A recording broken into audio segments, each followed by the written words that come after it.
natoa. Nataka hela yangu. Yaani mpaka nimekuja hapa jua ni yaani sitaki masiana, nimekuchoka kaka. Mke wangu, ungeniumiza lakini. Tutaongea nyumbani. Kuongea nyumbani kuhusu nini? Kuongea yaani mpaka nimefika hapa jua sitaki cha nyumbani. Ungekuwa mtu kuongeza nyumbani, ungeameza toka nyumbani. Mpaka nimekuja hapa. Yaani mjumbe alimalize. Odi!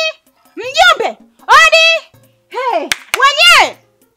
Hela yangu natongojaje? Shikamoo baba. Marahaba. Shikamoo.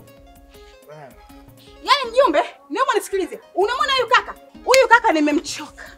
Yaani mpaka nimekuja kujua nimechoka. Nakopa vikoba, nakopa koshodamu kwa ajili yake yeye. Nimvalishe aya shibe tumbo lake. Lakini bado pesa hiyo hiyo anaiba. Ananitafuta nini?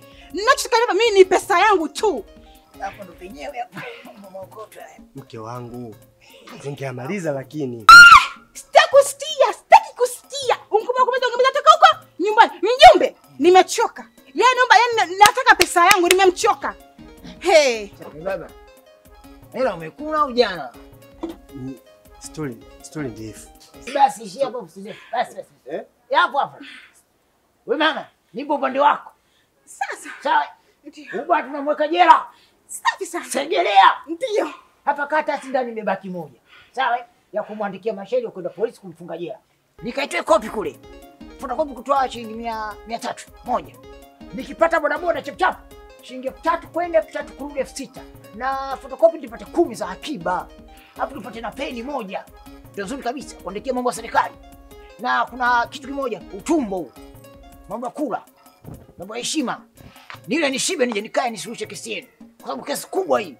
Ukipiga mahesabu haraka nikifika pale stand pale 23,000 hivi. Na 23,000 hivi. Unaona lakini? Una chuma hiyo. Lakini nilikwambia mimi. Haya mambo tunamaliza nyumbani. Yasingetokea haya mke wangu. Samani baba. Kwani unajua ni kiasi gani ambacho nadai? Usijitetee baba. Najua. Yaani kama umepiga mshindo baba. Wamama wanatunza vihela. Wewe umepiga 300,000, 400,000, 500,000 mpaka milioni, si ndio mama? Nini unacheka? Hapana baba.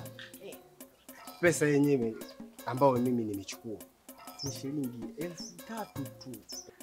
3? Pusi! Toka kwangu. Bozo wa kijani. Mimi nahangaika hapa natoka ndani.